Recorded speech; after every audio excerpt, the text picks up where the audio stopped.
maxkamadda ugu sareysa ee dalka Kenya ayaa lagu wadaa inay maanta ku dhawaaqdo go'aanka kiiskii ka dhanka ahaa natiijada doorashada madaxtinimada ee uu gudbiyay ra'iisul wasaarihii hore ee Kenya Raila Odinga. hogaamiyaha mucaaradka Raila Odinga oo markii shanaad isku dayay inuu madaxweyne noqdo ayaa sheegay in guushii dirqiga ahayd ee madaxweyne ku-xigeenka William Ruto ay ahayd natiijo ku shubasho baahsan.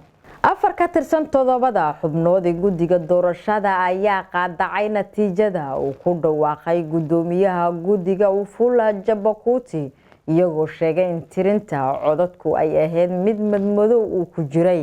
maxkamadda ugu sareysa Kenya ayaa taariikh sameysay doorashadii sanadkii 2017 iyadoo laashay guushii madaxweyne Uhuru Kenyatta uu kaga guuleystay Odinga iyadoo sababta ku sheegtay in qaladaad ay ka jireen hanaanka doorashada. maxkamadda ayaa xilligaasi amartay in doorasho ku celis ah la qabto balse waxaa diiday in doorashadaasi ku celiska uu ka qayb galo Raila Odinga. doorashadii dhaweed dibadbaxyo yar ayaa ka dhacay dhowr meelood oo ay ku xogan yihiin taageerayaasha Odinga kadib markii gudoomiyaha guddiga doorashooyinka Kenya uu ku dhawaaqay guusha Ruto 15 bishii aynu soo dhaafnay Agoosto.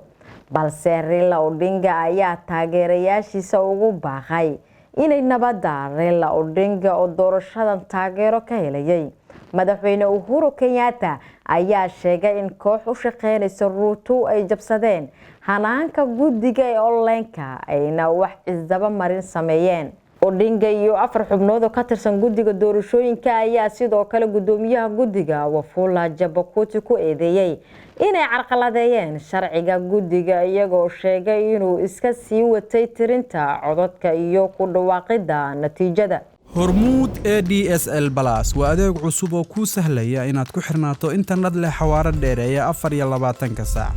ku darso ADSL Plus wuxuu ku siinayaa landline aad kula xiriiri karto asxaabtaada, qaraabada ama aad ku fulin karto hawlaha xafiiskaaga kaas oo ay la socoto daqiiqado free ah.